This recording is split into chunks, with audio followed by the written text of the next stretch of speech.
The Bombardier CRJ700 series is a family of regional jet airliners developed by Canadian manufacturer Bombardier, officially launched in 1997. Its first flight occurred on May 27, 1999, followed by the stretch CRJ900 and other variants like the CRJ1000, CRJ550, and CRJ705, which were adapted to comply with airline scope clauses. Derived from the smaller CRJ100 and 200, the CRJ700 features a longer fuselage, enhanced wings, and upgraded General Electric CF34 engines.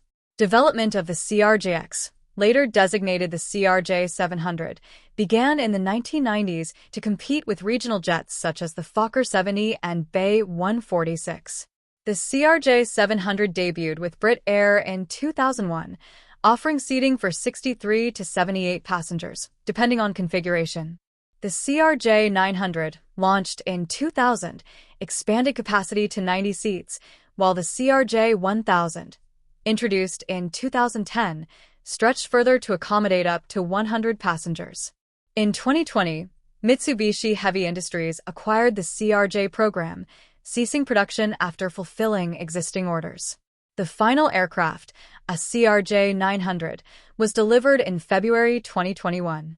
Though no longer in production, the CRJ series remains widely used, with operators appreciating its efficiency for regional routes. Today, Mitsubishi focuses on supporting existing CRJ fleets while maintaining parts production for airlines worldwide,